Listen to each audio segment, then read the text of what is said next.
Hello friends, आज के newspaper discussion में आपका स्वागत है। इस वीडियो में आज हम 20 मई और 21 मई के न्यूज़पेपर का डिस्कशन करेंगे। 20 मई को ज़्यादा इम्पोर्टेंट आर्टिकल्स नहीं थे द हिंदू न्यूज़पेपर में, इसलिए कल के दिन कोई वीडियो अपलोड नहीं किया। मैंने सोचा कि क्यों ना 2 दिन को एक साथ क्लब करके वीडियो बनाया जाए। चलिए डिस्कशन स्टार्ट करते हैं। देखिए, पहला टॉपिक है न्यूक्लियर सिग्नलिंग से रिलेटेड। ये आर्टिकल 20 मई के द हिंदू न्यूज़पेपर के फ्रंट पेज पर पब्लिश हुआ है। Pakistan did not resort to nuclear signalling. अब जान लेते हैं कि न्यूक्लियर सिग्नलिंग क्या होती है। अगर किसी कंट्री के पास न्यूक्लियर वेपन्स हैं तो उसको यूज़ करने के 2 तरीके होते हैं। एक तो वो है कि आप कॉम्बैट में उनको डायरेक्टली यूज़ करें, डायरेक्टली फायर कर दो किसी कंट्री के ऊपर, ठीक है। दूसरा, उसका आप डिटरेंस दिखा सकते हो थ्रू स्टेटमेंट्स, ये कह के कि भाई हम न्यूक्लियर पावर्ड कंट्री हैं, हम न्यूक्लियर आर्म्ड कंट्री हैं, न्यूक्लियर पावर हैं, हम न्यूक्लियर वेपन का यूज़ कर देंगे अगर आप ज़्यादा करोगे तो, अगर हमको ज़्यादा पुश किया जाएगा तो न्यूक्लियर वेपन का यूज़ कर देंगे। तो इसी चीज़ को, इसी तरीके की स्ट्रैटेजीज़ को बोला जाता है न्यूक्लियर सिग्नलिंग, कि ये डिटरेंस टेक्नोलॉजीज़ होती हैं फॉर न्यूक्लियर कैपेबिलिटीज़। इनको यूज़ किया जाता है जैसे न्यूक्लियर स्टेटमेंट्स देके तो भाई हम न्यूक्लियर वेपन्स यूज़ करने को मजबूर हो जाएंगे, या फ्रंट लाइन पे इनको डिप्लॉयमेंट कर दिया जाता है, ठीक है, जिससे ये दिखाने के लिए कि दूसरे कंट्री को ये लगे कि हमारा enemy country nuclear weapons use कर सकता है, या न्यूक्लियर एक्सरसाइजेस करके, या जो इम्पावर्ड कमेटी होती है, न्यूक्लियर कमेटी होती है, उसकी कोई मीटिंग बुला लो। तो इस तरीके से न्यूक्लियर टैक्टिक्स का यूज़ किया जाता है, तो उसको बोलते हैं न्यूक्लियर सिग्नलिंग, ठीक है। नेक्स्ट टॉपिक है जीरो FIR। इससे रिलेटेड आर्टिकल 20 मई के द हिंदू न्यूज़पेपर में पब्लिश हुआ था कि मिनिस्ट्री ऑफ होम अफेयर्स ने E0 FIR को लॉन्च कर दिया है, ऑपरेशनलाइज कर दिया है। तो ये तो आपको पता है इलेक्ट्रॉनिक, तो इलेक्ट्रॉनिक 0 FIR को कहेंगे E0 FIR। अब बात यह है कि 0 FIR क्या होती है। अब देखिए, नॉर्मली FIR आपको रजिस्टर कराने के लिए क्या होता है कि अलग अलग थाने की जुरिस्डिक्शंस होती हैं, ठीक है। मान लीजिए आप किसी डिस्ट्रिक्ट की पेरीफेरी में हैं, वहाँ पे आपके साथ कोई इंसिडेंट हो गया और आप उसके थोड़ी देर बाद दूसरे डिस्ट्रिक्ट में हैं, तो नज़दीकी जो थाना है अगर उसकी जुरिस्डिक्शन में वो एरिया नहीं आता है तो वो बोलेगा कि आप उस थाने में जाके FIR रजिस्टर कराइए। तो FIR रजिस्टर कराने में बड़ी दिक्कत होती है, ठीक है। तो 0 FIR के थ्रू क्या है कि आप कहीं भी हैं, इवन क्राइम कहीं और पे हुआ है और आप इसकी FIR कहीं और जाके रजिस्टर करा सकते हैं, ठीक है। मान लीजिए क्राइम आपके साथ दिल्ली में हुआ, अब दिल्ली में आप बहुत ज़्यादा डर गए, अब फिर आप अपने घर यूपी चले गए उसके बाद। अब यूपी में आपको लगा कि भाई मुझे इसकी पुलिस रिपोर्टिंग करनी चाहिए, पुलिस कंप्लेंट करनी चाहिए, तो यूपी में आप पुलिस FIR दर्ज करा सकते हो through the provision of 0 FIR। तो ये 0 FIR is an FIR that can be registered at any police station regardless of where the offence took place. It is assigned 0 as the FIR number initially and is later transferred to the police station having jurisdiction over the case, ठीक है। तो जहाँ पे आप FIR register कराना चाहते हो वहाँ रजिस्टर कर ली जाएगी, उसका सीरियल नंबर दे दिया जाएगा 0, फिर उस FIR को जो कंसर्न पुलिस स्टेशन है उसको ट्रांसफ़र कर दिया जाएगा वहाँ पे फिर उसका फाइल नंबर प्रॉपर उसको अलोकेट कर दिया जाएगा। तो यही है 0 FIR। ये प्रीलिम्स के लिए इम्पोर्टेंट टॉपिक है। नेक्स्ट आर्टिकल है कॉम्बैटिंग ओबेसिटी अमंग एडोलेसेंट्स। यह आर्टिकल 20 मई के द हिंदू न्यूज़पेपर के पेज नंबर 9 पर पब्लिश हुआ है। Combating obesity among adolescents. Obesity एक राइजिंग हेल्थ इशू है इंडिया में, तो इसको डिस्कस कर लेते हैं from the perspectives of health and food security. तो पहले तो आर्टिकल की बात कर लेते हैं, कौन सी बातें इंपॉर्टेंट हैं इसमें जानने की, फिर हम डिस्कस करेंगे कि इससे रिलेटेड स्टैटिक के टॉपिक्स क्या हैं जिनका डिस्कस यहाँ करना इंपॉर्टेंट है। सबसे पहला तो है कि obesity is a rising concern, ठीक है, कि ओबेसिटी इंडिया में दिन ब दिन बढ़ रही है। पोषण पखवाड़ा 2024 और initiatives like let's fix our food highlight this growing public health issues. तो गवर्नमेंट अभी पोषण पखवाड़ा सेलिब्रेट करती है, ऑब्जर्व करती है, और इनिशिएटिव्स जैसे लेट्स फिक्स आवर फूड, तो इस तरह के इनिशिएटिव दर्शाते हैं कि ओबेसिटी इंक्रीज़ हो रही है और एक कॉज ऑफ कंसर्न है। इंडिया में न्यूट्रिशन पैराडॉक्स है। न्यूट्रिशन पैराडॉक्स कैसे कि एक तो इंडिया में बहुत ज़्यादा अंडर न्यूट्रिशन है, ठीक है, और दूसरी तरफ इंडिया के एक लार्जर पॉपुलेशन ऐसी है एडोलेसेंट्स की जहाँ पे ओबेसिटी हो रही है। तो एक तरीके का पैराडॉक्स है कि किसी को तो खाना मिल नहीं रहा, वो कुपोषण का शिकार है, दूसरी तरफ कोई इतना खा रहा है कि वो मोटा होता जा रहा है ज़रूरत से ज़्यादा। तो according to world obesity atlas 2024, India has one of the steepest annual increase in childhood obesity. Prevalence क्या है कि इंडिया के 5% जो एडोलेसेंट्स हैं उनमें ओबेसिटी पाई गई है। कॉज क्या है इसका, एक तो ultra processed food, high fat, salty fat, and sugary foods जैसे डोनट्स वगैरह खाना, पेस्ट्री केक्स खाना, या फिर आप बर्गर पिज़्ज़ा ये सब खाते हैं, इवन छोले भटूरे एंड पूड़ी सब्जी, इस तरीके की चीज़ों से ओबिसिटी ज़्यादा बढ़ती है। इन्फ्लुएंसेस फ्रॉम सोशल मीडिया, अब सोशल मीडिया पे आप देखते हैं रील्स बहुत ज़्यादा खाने पीने की आती हैं, तो लोगों को चटोरा बना रही हैं, ये बना लो, ये बना के खा लो, बहुत बढ़िया है। पीयर प्रेशर, कहते हैं अरे यार आज तो पार्टी हो जाए, कोई बात नहीं, एक आध दिन तो चलता है, चीट डे है आज, ठीक है चलेगा। Lack of food literacy and poor physical activity, impact क्या होगा इसका कि ओबिसिटी एजुकेशन में अफेक्ट करती है, परफॉर्मेंस लो हो जाता है, कंसंट्रेशन भी कम हो जाता है, क्योंकि ओबिसिटी से एसोसिएटेड और भी हेल्थ रिस्क आते हैं, जैसे हाइपरटेंशन होता है या लो बीपी होता है, डायबिटीज़ का शिकार हो जाते हैं। सबसे बड़ी बात तो शरीर में एजिलिटी नहीं रहती है, थकान जल्दी होती है। मेंटल हेल्थ पे भी इसका बुरा इम्पैक्ट होता है, क्योंकि सोशल स्टिग्मा एक तरीके से जुड़ जाता है, लोग बॉडी शेमिंग करने लगते हैं। और दूसरी बात, पर्सन जो है, कंसर्न पर्सन, ओबीस पर्सन है, वो खुद में ही अंडर कॉन्फिडेंट फील करने लगता है, ठीक है। फ्यूचर प्रोडक्टिविटी भी कम हो जाती है। It increases risk of diabetes, cardiovascular disease and life long other health problems. Regulatory measures क्या लिए हैं, क्या लिए जाने चाहिए कि एक तो जो हाई फैट प्रोडक्ट्स हैं उन पे ज़्यादा टैक्स लगाओ, हेल्थ टैक्स के नाम पे। ज़्यादा सॉल्ट और शुगरी प्रोडक्ट्स हैं उन पे भी हेल्थ टैक्स लगाओ। दूसरा, हेल्दी और लोकल फूड्स को आप सब्सिडाइज करो, ठीक है। तीसरा, front of pack nutrition labelling, ठीक है। अब जो न्यूट्रिशन लेबल होती है वो आपने देखा होगा किसी भी फूड प्रोडक्ट, जैसे लेस का चिप्स है मान लीजिए, ठीक है, तो लेस के चिप्स पे जो न्यूट्रिशनल इन्फॉर्मेशन है कि इसमें कितनी कैलोरीज़ हैं, कितना फैट है, कितना सॉल्ट है, कितना शुगर है, तो ये सब इन्फॉर्मेशन कहाँ होती हैं, नॉर्मली पैक के बैक पे होती हैं, उसके पीछे होती हैं, तो वो ईजिली दिखती नहीं है, उसको पैक को पलट के देखोगे तभी दिखेगा, ठीक है। तो पैक के आगे न्यूट्रिशन लेबलिंग की जाए। दूसरा, मिसलीडिंग एड्स पर लगाम लगाई जाए कि डर के आगे जीत है, पियो थम्स अप, पियो माउंटेन ड्यू। आपको पता है कि 750 ml की जो कोल्ड ड्रिंक होती है, थम्स अप, माउंटेन ड्यू, कोई सी भी, उसमें लगभग 80 ग्राम चीनी होती है। क्या आप एक दिन में 80 ग्राम चीनी खा सकते हो? कभी खा के देखना, खा नहीं पाओगे। लेकिन आप 750 ml की, गर्मियों के दिनों में 750 ml की जो सॉफ्ट ड्रिंक है उसको आप इजीली पी जाओगे। तो एक तरीके से मिसलीडिंग एड्स जो हैं, बोलो जुबान केसरी, ठीक है, इनको लगाम लगाने की ज़रूरत है। अब इससे रिलेटेड जो एसोसिएटेड टॉपिक्स हैं जो यूपीएससी मेंस के पर्सपेक्टिव से इंपॉर्टेंट हो सकते हैं, वो टॉपिक्स हैं, एक तो हंगर, दूसरा फूड सिक्योरिटी, ठीक है। अब देखिए हंगर क्या होती है। हंगर एक ऐसी कंडीशन होती है जिसमें people lack access to sufficient, safe and nutritious food, ठीक है। देखिए 3 चीज़ें हैं, एक तो वर्ड है सफिशिएंट, दूसरा है सेफ, तीसरा है न्यूट्रिशियस। ये तीनों ही ज़रूरी हैं, ठीक है, बताऊँगा कैसे। That meets their dietary needs. In India hunger manifest in 3 forms. एक तो कैलोरी डेफिशिएंसी, इसमें आ गया सफिशिएंट, कि आपको उतना खाना नहीं मिल पा रहा जितनी आपको डेली कैलोरी की रिक्वायरमेंट है, जो कि लगभग 2000 कैलोरी पर डे के हिसाब से है। इससे क्या होता है, अंडर नरिशमेंट। फिर आता है माइक्रो न्यूट्रिएंट डेफिशिएंसी, ये हो गया सेफ, ठीक है, सेफ एंड न्यूट्रिशियस, कि आप खाना तो खा रहे हो लेकिन आप चावल पूरे दिन खाए जा रहे हो, या फैटी फैट या कार्बोहाइड्रेट रिच फूड पूरे दिन खा रहे हो, आपकी फूड में डाइवर्सिटी नहीं है, प्रोटीन नहीं है, ठीक है, मिनरल्स नहीं है, तो उसमें क्या है कि आपको माल न्यूट्रिशन होता है। तो इसकी वजह से क्या होता है, न्यूट्रिशन डेफिशिएंसी क्रिएट होती है, उसको हम क्या कहते हैं, हिडन हंगर भी कहते हैं। न्यूट्रिशन डेफिशिएंसी को हिडन हंगर भी कहा जाता है। फिर है प्रोटीन एनर्जी माल न्यूट्रिशन, कि specially in child and women में है कि आप ऐसा खाना खा रहे हो जिसमें प्रोटीन की डेफिशिएंसी है। India defined food security as having 3 dimensions. अब फूड सिक्योरिटी की कौन सी 3 डायमेंशन है, तीनों चीज़ें इंपॉर्टेंट हैं, तीनों होंगी तभी फूड सिक्योरिटी मानी जाएगी। सबसे पहला तो अवेलेबिलिटी है, मीन्स एडिक्वेट फूड होना चाहिए, जिसमें कि adequate food production and supply होना चाहिए। तीसरा है एक्सेसिबिलिटी, मीन्स इजीली अवेलेबल हो।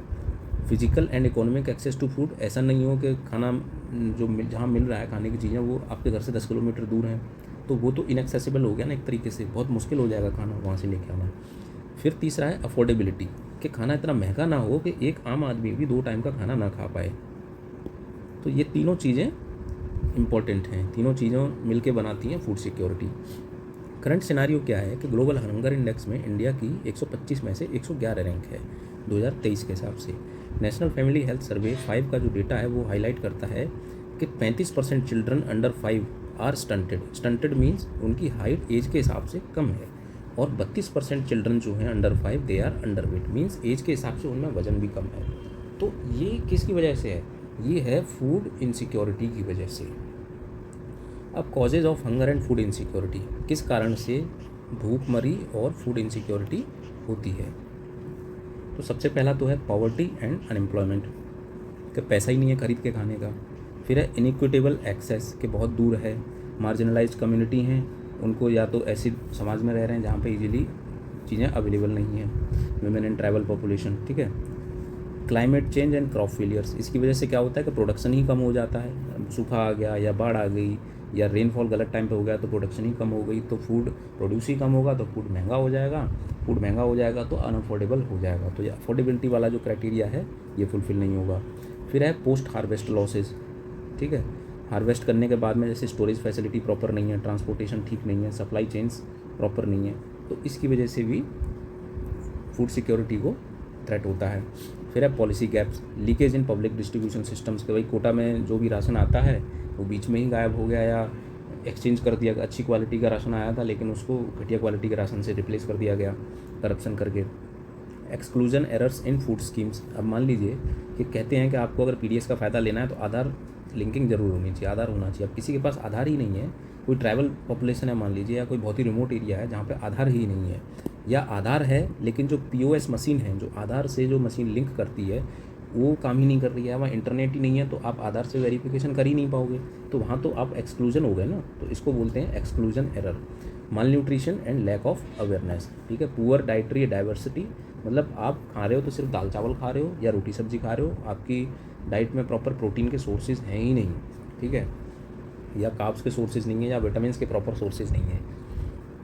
कल्चरल ईटिंग हैबिट्स, कहीं अगर सिर्फ वेजिटेरियन खाना खाते हैं तो उनको नॉर्मली प्रोटीन की डेफिशिएंसी होती है। अब कहीं पे अगर नॉनवेज ही ज़्यादा खा रहे हैं तो उनको विटामिन की डेफिशिएंसी हो जाती है कई बार। कॉन्स्टिट्यूशनल प्रोविजंस क्या हैं, कॉन्स्टिट्यूशन के ऐसे कौन से प्रोविजंस हैं जो इससे रिलेटेड हैं। सबसे पहला तो आर्टिकल 47 कहता है कि it is the duty of state to raise the level of nutrition and standard of living. फिर राइट टू फूड क्या है कि it is interpreted at article as part of article 21, that is right to life by supreme court of India in PUCL versus union of India case, ठीक है। तो right to food security क्या है, एक right to life है। इसके under जो national food security act 2013 इसको लाया गया था, ठीक है, इसी जजमेंट के बाद में। अब गवर्नमेंट ने स्कीम्स कौन सी चला रखी हैं फूड सिक्योरिटी को इंश्योर करने के लिए। पहला तो है national food security act, public distribution system, integrated child development scheme. इसमें क्या है कि चाइल्ड और लैक्टेटिंग मदर्स और एक्सपेक्टिंग मदर्स को न्यूट्रिशनल सपोर्ट दिया जाता है प्लस मॉनेटरी सपोर्ट दिया जाता है। मिड डे मील स्कीम, जिसका नाम बदल के PM पोषण हो चुका है। प्रीवियस क्लासेस में हम इसको डिटेल में डिस्कस भी कर चुके हैं। पोषण अभियान, इसको भी डिस्कस कर चुके हैं। One nation one ration card, जो कि माइग्रेटिंग पॉपुलेशन जो होती है उसको काफ़ी हेल्प देता है to avail PDS benefits, public distribution system benefits. Challenges क्या हैं फूड सिक्योरिटी को अचीव करने में। सबसे पहला बात तो है कि एक्सक्लूजन एरर्स, ठीक है। अगर आधार डेटा अगर नहीं है प्रॉपर अपडेटेड, या किसी के पास आधार भी नहीं है, और रिमोट एरिया और ट्रैवल एरिया में बहुत ज़्यादा एक्सक्लूजन एरर्स होते हैं। Outdated socio economic caste census data, अब इसमें क्या है कि अब PDS अवेल करने के लिए एक लिमिट है कि टोटल जो फैमिली इनकम है that should be below 1 lakh, ठीक है। अब किसी की अगर फैमिली इनकम मान लीजिए, अब इकोनॉमिक कास्ट सेंसस कब हुई थी 2011 में, उसी डेटा के बेसिस पर ये PDS सिस्टम अभी भी चल रहा है। अब मान लीजिए कि किसी की इनकम उस 1 लाख से बढ़ के अब 10 लाख हो गई है या 5 लाख हो गई है, या उसके घर में कोई इनको नौकरी वाला हो गया है, तो ये डेटा तो अपडेट नहीं हुआ, इसको फ़ायदा मिल ही जा रहा है। अगर इसको एक्सक्लूड कर दिया जाए, जिसको ऑलरेडी जो सेल्फ सफिशिएंट है, तो उसके हिस्से का डेटा किसी और दूसरे बेनिफिशियरी को दिया जाएगा, ठीक है। तो इस तरीके का डेटा मिसमैच है।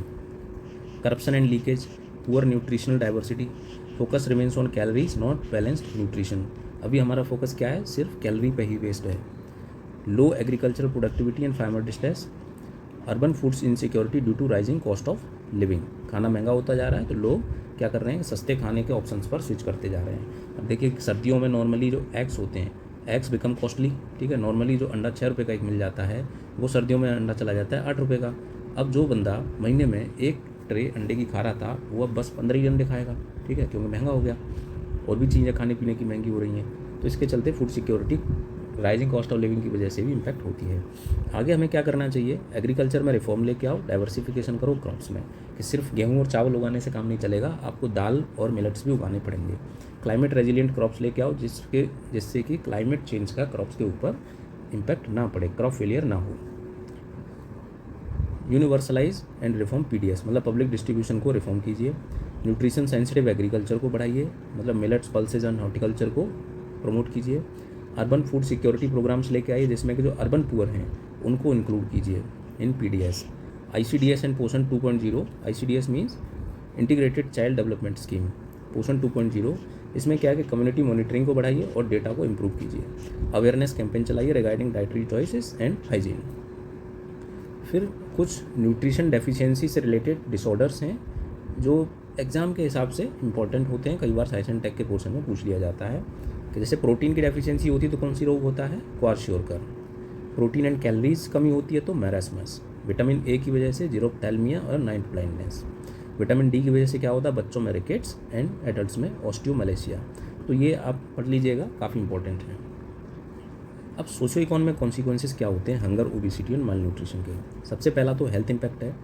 हंगर एंड माल न्यूट्रिशन की वजह से इन्फेक्शंस बढ़ते हैं, चाइल्ड मोर्टालिटी बढ़ती है और स्टंटिंग एंड वेस्टिंग बढ़ती है। ओबेसिटी बढ़ती है, रिस्क ऑफ डायबिटीज़ बढ़ता है, हेल्थ डिजीज़ बढ़ती है, इसकी वजह से कैंसर के चांसेस भी बढ़ जाते हैं। फिर है इकोनॉमिक लॉस कि माल नरिश्ड चिल्ड्रन अगर होंगे तो लेस प्रोडक्टिव लेबर फोर्स बनेगी हमारी। एनीमिया की वजह से क्या होता है कि work efficiency and specially in women work efficiency कम हो जाती है। ओबेसिटी रिलेटेड इलनेस से एब्सेंटीज़म होती है कि भाई आप बीमार ज़्यादा पड़ोगे, थके हुए ज़्यादा रहोगे, काम नहीं कर पाओगे, तो अपनी जो प्रोडक्टिव डेज़ हैं उनका यूज़ ही नहीं कर पाओगे, आप ज़्यादातर छुट्टी लेते रहोगे ऑफिस से।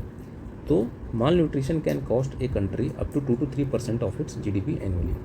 एजुकेशन में डिसरप्शन होता है कि मन नहीं लगता है, कंसंट्रेशन नहीं बनता है, डाइट बर्डन ज़्यादा हो जाता है तो पढ़ाई नहीं हो पाती है। इंटरजनरेशनल इफ़ेक्ट्स होते हैं कि जैसे माल नरिश्ड मदर्स हैं, अगर लेडीज़ में एनीमिया है और अंडर न्यूट्रिशन की प्रॉब्लम है तो हेल्दी बच्चों को जन्म ही नहीं दे पाएंगी। ठीक है, तो एक तरीके से एक पॉवर्टी और माल न्यूट्रिशन का एक विशियस सर्कल सा चलता जाता है। फिर एक नेशनल बर्डन है कि भाई लोग ज़्यादा बीमार होंगे, हेल्दी वर्कफोर्स नहीं होगा, हेल्दी पॉपुलेशन नहीं होगी, तो आपको हेल्थ केयर प्रोग्राम्स ज़्यादा चलाने पड़ेंगे। सिग्निफिकेंस क्या है, ठीक है। अब देखिए अगला टॉपिक है significance of India's diplomatic outreach. ये आर्टिकल आज के द हिंदू न्यूज़पेपर में पब्लिश हुआ है। फ्रंट पेज पर यह आर्टिकल पब्लिश हुआ है कि diplomatic outreach visits begin today. आपको जैसे पता हो न्यूज़ में 2-4 दिन से डिस्कस हो रहा है कि गवर्नमेंट ऑफ इंडिया ने एक पैनल बनाया है by drawing leaders from all over parties, from many parties, to put and present India's case in front of the world. ठीक है, जिस तरीके का मिस इन्फॉर्मेशन पाकिस्तानी मीडिया और ग्लोबल मीडिया ने फैलाया है कि इंडिया का जो स्टैंस है ऑपरेशन सिंदूर को लेके, जो इंडिया का जस्टिफिकेशन है उसको सही से प्रेजेंट नहीं हो रहा है, तो इंडिया का केस एक तरीके से वीक पड़ता जा रहा है। तो इंडिया लैंड पे बैटल तो जीत गया है, लेकिन इकोनॉमिक जो इन्फॉर्मेशन वॉरफेयर है उसको कहीं ना कहीं हमें लूज करता हुआ दिख रहा है। तो इसको काउंटर करने के लिए गवर्नमेंट ने एक पैनल बनाया है जो आज से डिप्लोमेटिक आउटरीच स्टार्ट करेगा, अलग अलग जगह विजिट करेगा और लोगों को बताएगा। अब ये हमारी फॉरेन पॉलिसी में एक नया मोड़ है, एक नया चैप्टर है। ऐसा आज तक पहले नहीं हुआ है, ऐसा अभी तक किसी ने नहीं किया था। अब गवर्नमेंट ऑफ इंडिया ने इसको ध्यान देना शुरू किया है। तो इसकी वजह से फ़ायदा क्या होगा, सबसे पहला तो इंडिया की जो आवाज़ है रिगार्डिंग काउंटरिंग टेररिज्म ये ग्लोबली बुलंद होगी, ये ज़्यादा इसको वेटेज मिलेगा।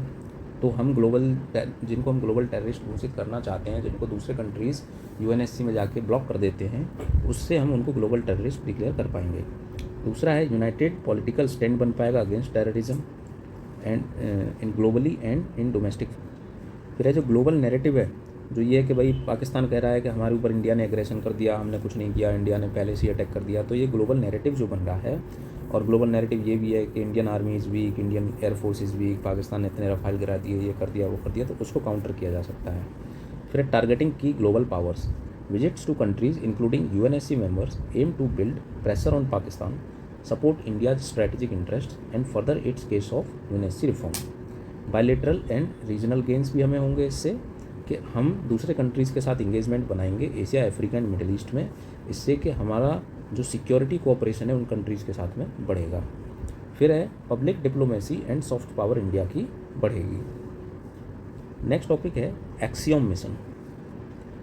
ये आज के पेज नंबर 3 पर पब्लिश हुआ है। Axiom 4 mission, ISRO NASA to hold outreach in activities. ये देखिए प्राइवेट एजेंसीज़ के द्वारा, जैसे इंटरनेशनल स्पेस स्टेशन पर कुछ एस्ट्रोनॉट्स को भेजने की तैयारी की जा रही है by axiom space and US based private space company. ठीक है, एक्सियम स्पेस क्या है, एक US based private space company है उसके द्वारा। अब एक्सियम स्पेस क्या है, axiom space is a private aerospace company based in Houston Texas. अब ये मिशन ये है, अब इसमें इसरो कुछ नहीं कर रहा है, इसरो बस क्या करेगा कि एक इंडियन को वहाँ पर भेजना है, तो उस इंडियन का नाम और ट्रेनिंग वगैरह थोड़ी बहुत इसरो देगा, ठीक है, बाकी वो लोग कराएंगे जो उन्हें करना है। तो एक्सियम मिशन इसरो और नासा का जॉइंट मिशन नहीं है, ये एक प्राइवेट मिशन है। फिर अगला टॉपिक है WHO pandemic agreement adopted to boost global health preparedness. ये आर्टिकल आज के पेज नंबर 6 पर पब्लिश हुआ है। WHO adopts pandemic agreement to strengthen global peace global health preparedness.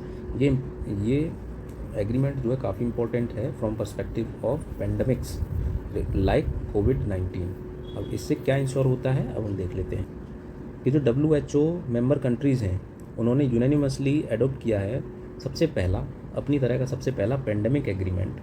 इससे क्या होगा कि इससे इसका पर्पज़ जो है वो ये है कि to strengthen global cooperation in pandemic prevention preparedness and response. अब देखिए कोविड-19 के टाइम पर काफ़ी क्वेश्चन ये उठे थे कि वैक्सीन डेवलपमेंट में किस तरीके से कोऑपरेशन किया जाए, क्या जो इंटेलेक्चुअल प्रॉपर्टी है उसको फ्रीली दे दिया जाए या उसका कुछ बेनिफिट उन कंट्रीज़ को भी मिलेगा, उन कंपनीज़ को भी मिलेगा जो इस वैक्सीन को डेवलप कर रही हैं। कंपनीज़ तो चाहती थी उसको इकोनॉमिकली एक्सप्लॉइट करना, लेकिन जो कंट्री कोविड-19 की मार झेल रही थे वो उनका कहना यह था कि भाई पहले पब्लिक है उसके बाद में प्रॉफिट है, तो एक ग्लोबल अंडरस्टैंडिंग नहीं थी। अब जैसे USA इसी मुद्दे को लेके, इंटेलेक्चुअल प्रॉपर्टी राइट्स के मुद्दे को लेके WHO से बाहर हो गया। USA ने बोला कि हम WHO का पार्टनर बना नहीं रहना चाहते क्योंकि हमारी कंपनी बिलियंस ऑफ डॉलर लगा के रिसर्च करती हैं और WHO जो इम्पोर्टेंट ड्रग्स होती हैं उनको ऐसे ही खैरात की तरह बांट देता है। तो intellectual property rights developing country में कोई प्रॉपर तरीके से स्टेटेड नहीं है, ठीक है। तो इसी चीज़ के ऊपर एक ग्लोबल अंडरस्टैंडिंग बनाने के लिए हेल्थ रिलेटेड चीज़ों में किस तरीके से कोऑपरेशन होगा उसके लिए ये एग्रीमेंट है। तो this agreement focuses on equitable and timely access to vaccines treatment and diagnostics worldwide. अब ये क्या विक्ट्री फॉर पब्लिक हेल्थ है, ये तो ऐसे ही सुपरफ्लुअस पॉइंट है, इसको लिखने की जरूरत नहीं है, ठीक है। तो ये 3 पॉइंट इंपॉर्टेंट थे, आप चाहें तो GS पेपर 3 में इसका यूज कर सकते हैं। फिर अगला टॉपिक है Kurma Mela mass nesting of olive ridley turtles. यह आर्टिकल पेज नंबर 7 पर पब्लिश हुआ है। Kurma Mela the science of the mass nesting of the olive ridley turtles. UPSC perspective से क्या इंपॉर्टेंट है इसमें, आइए देख लेते हैं कि olive ridley turtles are known for their synchronised mass nesting. ये देखिए इस तरीके से अंडे देते हैं कि जो उड़ीसा का ऋषिकुल्या एंड गहिरमाथा बीच है वहाँ पर जाकर एक साल के एक पर्टिकुलर टाइम में ऑलिव रिडले टर्टल्स जो होते हैं वो आते हैं और यहाँ पर बहुत सारे बहुतायत में अंडे देते हैं। फिर उनके कुछ महीने बाद ये अंडे में से छोटे छोटे ऑलिव रिडले टर्टल्स निकलते हैं, फिर सी में चले जाते हैं। तो इस मास नेस्टिंग को बोलते हैं अरीबाडा। दीज टर्टल्स सो फिलोपैट्री, ठीक है। अब ये फिलोपैट्री क्या होती है कि ये टर्टल्स दुनिया भर के महासागरों में रहते हैं, वहाँ से घूमते फिरते ये जो लोकल मैग्नेटिक फील्ड है इस पर्टिकुलर जगह का, इसको फॉलो करते करते इस बीच को ट्रेस करते हैं और यहाँ पर आकर अंडे देते हैं, ठीक है। देखिए ये प्रशांत महासागर में भी हो सकते हैं, बहुत दूर तक ये रहते हैं, लेकिन इनको कैसे पता चलता है कि यहीं जाके हमें अपने अंडे देने हैं। तो ये एक लोकल मैग्नेटिक फील्ड को ट्रेस करते हैं, इसको बोलते हैं फिलोपैट्री। इंपॉर्टेंट वर्ड है, याद रखिएगा। ऑलिव रिडले टर्टल, इसका साइंटिफिक नेम है लेपिडोसाइलस ओलिवेशिया। इसका IUCN स्टेटस है वल्नरेबल। नोटेबल फीचर क्या है कि ये मास सिंक्रोनाइज्ड नेस्टिंग करते हैं arribada at beaches like Orissa, Rushikulya and Gahirmatha and Devi beach. Distribution कहाँ है इसका कि ये Pacific coast of Mexico, central America and Orissa में मिलते हैं। Operation save Kurma in olive ridley turtles को बचाने के लिए है कि इनकी इलीगल तस्करी ना हो। नेक्स्ट टॉपिक है jarosite, a natural geological clock on Mars. ये सेम पेज पर ही ये पब्लिश हुआ है जेरोसाइट आर्टिकल, ठीक है। एग्जाम पर्सपेक्टिव से ये इंपॉर्टेंट इसलिए है क्योंकि जेरोसाइट के बारे में पूछा जा सकता है। ये धरती पर ही मिलता है। ये एक yellow brown mineral made of potassium, iron and sulphate है। It can store energy from natural radiation and emit light like luminescence, ठीक है। इस फिनोमेना को कहते हैं luminescence, which helps scientist measure how much radiation it has absorbed over time. तो एक तरीके से इसकी एजिंग, इस रेडिएशन की वजह से इसकी एजिंग का पता लगाया जा सकता है कि रॉक कितनी पुरानी है। तो इसका यूज़ मार्स रोवर्स में किया जाएगा in future to study and date recent geological events on planet.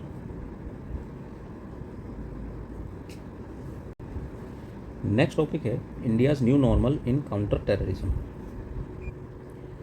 ये आर्टिकल पेज नंबर 8 पर पब्लिश हुआ है, इंडियाज़ न्यू नॉर्मल डिकंस्ट्रक्टेड। ठीक है, इस आर्टिकल में मेनली जानने की बात यह है कि इंडिया का जो न्यू स्टैंड है रिगार्डिंग टेररिज्म, ठीक है, आफ्टर सीज फायर इंडिया का जो न्यू स्टैंड है उससे इंडिया की फॉरेन पॉलिसी में किस तरीके का चेंज आया है और इंडिया के सिक्योरिटी पर्सपेक्टिव से किस तरीके से इम्पोर्टेंट है। कि सबसे पहले तो ये है कि न्यू नॉर्मल में क्या की एलिमेंट्स हैं कि एक तो no terrorist act will go unpunished. India अपने हिसाब से डिसीजन लेगा कि हमें किस तरीके से एक्शन लेना है। पहले क्या होता था, टेररिस्ट एक्ट हो गया, हम पाकिस्तान से कहते थे भाई तुम्हारे यहाँ से टेररिस्ट आए हैं, और पाकिस्तान कहता था हमारे यहाँ से नहीं है, इन्वेस्टिगेशन कर लो, ठीक है, पता चल जाएगा तो हम उन्हें सजा देंगे, लाइक दैट। लेकिन अब ऐसा नहीं है, अभी इंडिया अपने हिसाब से एक्शन लेगा, चाहे तो सर्जिकल स्ट्राइक करने के लिए इंडिया फ्री है according to its new doctrine. Calling Pakistan nuclear bluff, India ने अभी ये रिजॉल्व किया है कि पाकिस्तान के जो न्यूक्लियर धमकी है उसमें हम अब नहीं फंसेंगे, अब हमको जो रिटेलिएटरी एक्शन करना होगा हम करेंगे। No distinction between Pakistani state and terrorist, अब इंडिया ने बोला है कि any act of terrorism will be considered as an act of war. इसका मतलब क्या है कि हम ये मान के चलेंगे कि जो भी टेररिस्ट अटैक इंडिया पर हो रहे हैं वो पाकिस्तानी आर्मी कर रही है, तो उसको हम as a act of war मानेंगे। बर्डन ऑफ प्रूफ शिफ्ट, अभी क्या होता था कि पाकिस्तान इंडिया से कहता था कि भाई आप प्रूफ दीजिए कि जो टेररिस्ट आए थे वो हमारे कंट्री से आए थे। अब क्या हो गया, अब हम कहेंगे पाकिस्तान से कि भाई हम आपके ऊपर एक्शन ले रहे हैं और आपको अगर बचना है तो आप प्रूफ दीजिए कि ये टेररिस्ट आपके यहाँ के नहीं थे। मॉडर्न डिफेंस स्ट्रेटजी, अब अभी तक क्या होता था कि कन्वेंशनल वॉरफेयर यूज होते थे, ठीक है, लाइक सेलिंग करते थे हम आर्टिलरी से, गन फायर होता था जो भी।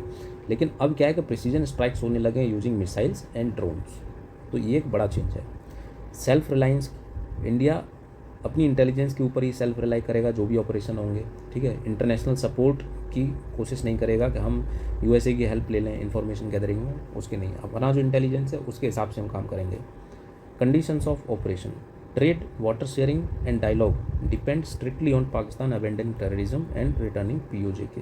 पाकिस्तान ऑक्यूपाइड जम्मू एंड कश्मीर के अभी जो इंडिया ने ट्रेड सस्पेंड किया है, जो इंडस वाटर ट्रीटी है उसको होल्ड पे डाल दिया है, ठीक है, तो इसके ऊपर जब भी बात होगी वो तब होगी जब पहली बात तो पाकिस्तान टेररिज्म को बंद कर दे और जो पाकिस्तान ने ऑक्यूपाइड कश्मीर है उसको वापस कर दे। अब इसका सिग्निफिकेंस क्या है कि एक तो डेटरेंस बनेगी, दूसरा स्ट्रेटजिक फ्रीडम है हमारे पास, हम किसी के इन्फॉर्मेशन के ऊपर डिपेंडेंट नहीं है, तीसरा है सॉवरेन पोस्चर, हमने दिखाया कि भाई इंडिया अपने आप में सेल्फ रिलाइंग है और अपने हिसाब से स्टैंड ले सकता है, हमें किसी थर्ड पार्टी के इन्वॉल्वमेंट की ज़रूरत नहीं है।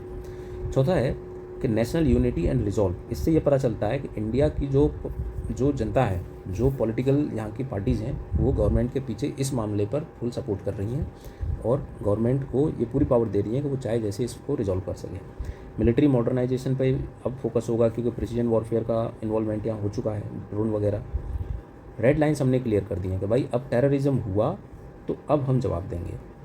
रीजनल स्टेबिलिटी का इससे काफ़ी इम्पैक्ट आएगा कि स्ट्रॉन्ग डेटरेंस में रिड्यूस प्रॉक्सी कॉन्फ्लिक्ट्स। अब देखिए पाकिस्तान के मन में कम से कम ये तो आएगा कि भाई अब terrorism, act of terrorism will be considered act of war, तो इसके चलते अब वो कोशिश करेगा, हो सकता है वो कोशिश करे कि अब जो टेररिस्ट एक्टिविटीज़ हैं उनको कम कर दे या पूरी तरह ही बंद कर दे। ग्लोबल स्टैंडिंग क्या है कि it demonstrates India's rise as a decisive self assured player in a multipolar world. ठीक है, तो आई होप कि आपको इस वीडियो से काफ़ी कुछ सीखने को मिला हो। Please like, subscribe and share this video. See you in next video. Till then, thank you.